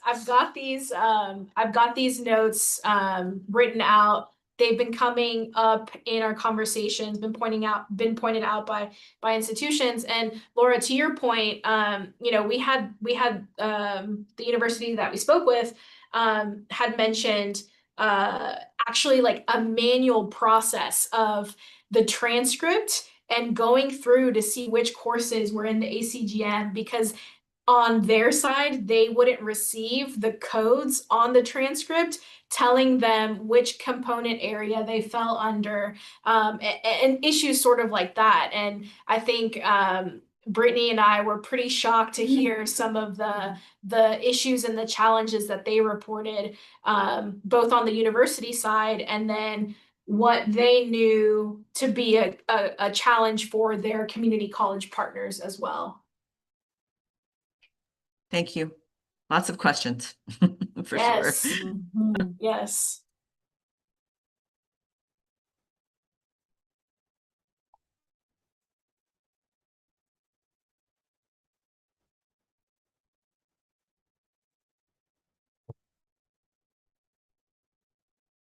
All right, Christina. We're continuing to dig in this, but thank you, Laurel, because I know we've had this discussion since the report had been populated. And if you're interested, we can also just send you all the overall report that's done. So you can take a look at that appendix and see the details of the report that's required by statute. And as a little bit of an aside, Senate Bill 3039 passed this last legislative session, which also is trying to combine two different existing reporting requirements, which is the universities are required to submit, in addition to this report that Christina went over, per writer information about transfer student success, and several other metrics that they're required to do. So SB 3039 is really trying to get us to have one transfer report that's looking at both sides of this. So the piece that Christina Zavala does, and then the piece that Brittany and Christina Zavala worked on, which is the transfer report that the divisions provide to our board at the October board meeting. So we're in the process of kind of getting to a better place where there's kind of one place where you can go and look at all that. So that is like in progress right now. So just as an FYI for you all. Laurel, I'll follow up with you over email. about our most recent conversation. I'm sorry to cut off whoever. No, sorry, this Michelle Zook. On the 3039, so is it are there going to be added CBM reporting? It's not going to be sort of a survey reporting for that, but added CBM requirements? So what we're really, so no, the answer is there will not be any added CBM requirements. What I'm trying to do is structure the rule language so that it allows institutions to meet the requirements of what's in the bill, in part by what's already submitted through the CBM reporting. And so we've worked with Christina and her team on that. And as Elizabeth said, trying to sync up the timing of what was written in the bill, and we're not really sure why these dates were selected. So we're just trying to kind of combine everything into a report that happens every other year. But the CBM reporting and the survey and potentially like an update to a survey would happen on the off years that we're not producing the report. And we're also wanting to send the survey to community colleges and universities, because again, we're only surveying universities for this more qualitative data.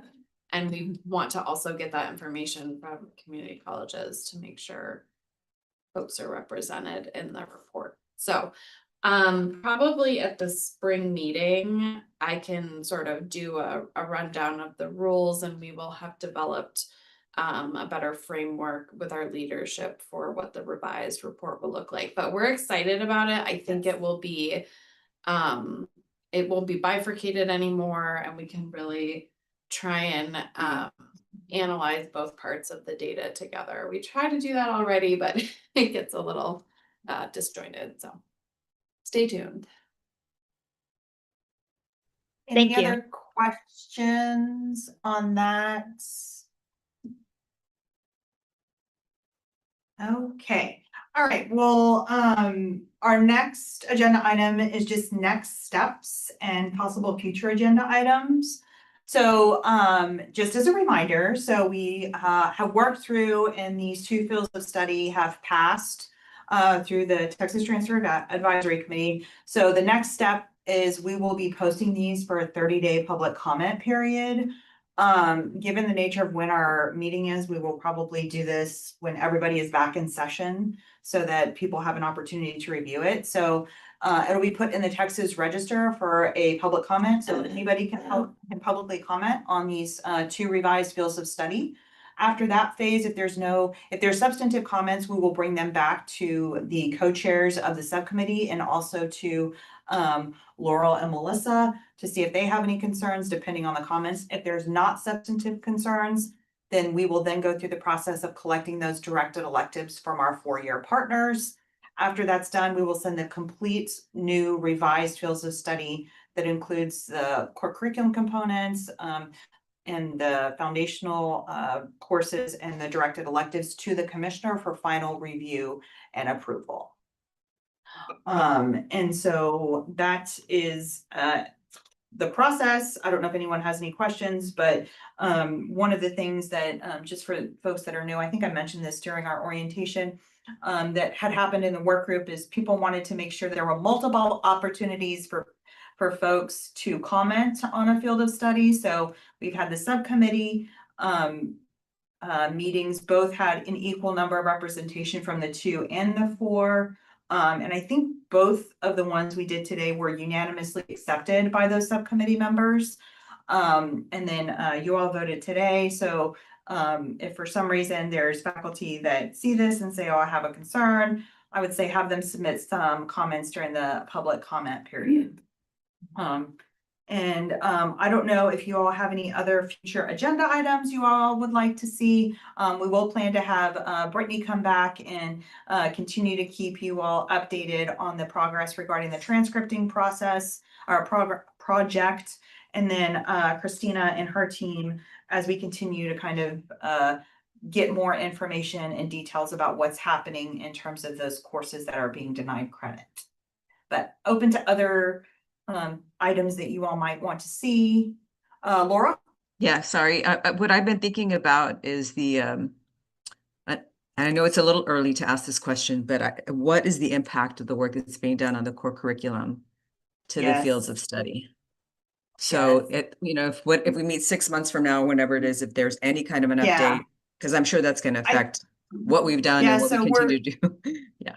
Yeah, so several of us are internally, Christina, Brittany, I are working on that project as well. So at the April board meeting, I think we'll have something to kind of give you a little bit of an update in terms of the progress of that work and that effort.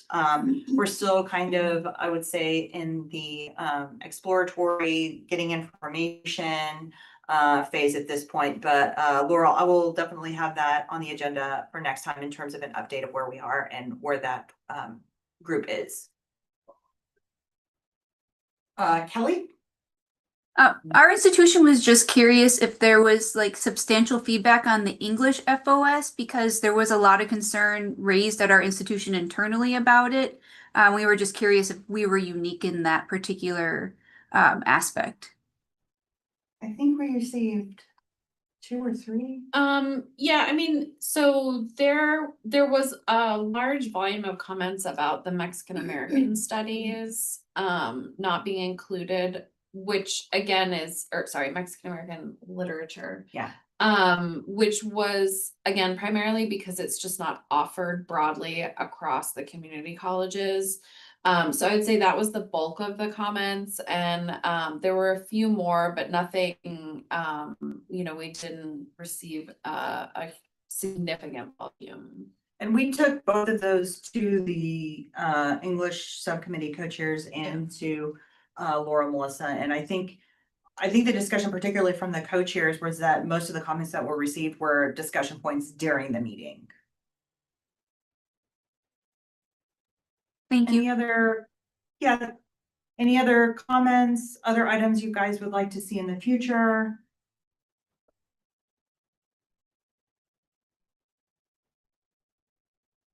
Are there additional fields of study on deck for development?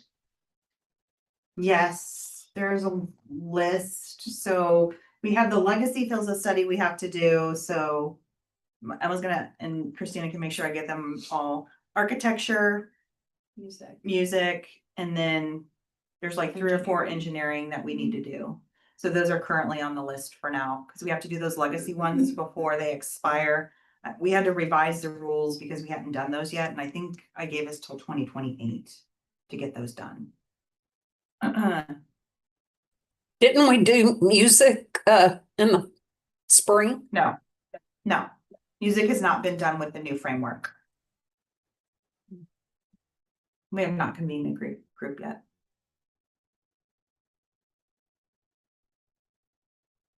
Any other comments or questions? This is Catherine Olivares. Have we convened some of those discipline committees from the ones that are that were set to expire that got extended? Not yet. Okay. Not yet. Those are I had to extend the rules, but we plan to do those probably in the spring. Thank you. This is Ryan. I have an unrelated brief question for the coordinating board group. Is it okay if we hang on right after? Sure. But are you okay with us adjourning and then we'll hang out? Of course. Yes, absolutely. Yeah. Okay, sure. Thank you. Yep. All right. So thank you guys for taking time today for our TTAC meeting, and I'll now entertain a motion for adjournment. I just need one motion. Yes. We just need one motion, 1 second. Motion to adjourn. Oh, sorry. Go ahead. Whoever that. Okay. Let's see. So Laura signs, and then it was a second by Debbie Fontenot. Fontenot. Thank you. Okay, all in favor, since your camera's on, raise your hand. Hello, raise your hand if you want to adjourn. Y'all get those hands up. Come on, Evan. All right, any opposed, like sign. Put your hand down. Okay. All right. Thank you guys very much. Thank y'all. I appreciate you. Happy holidays, everyone. Thank you. Goodbye.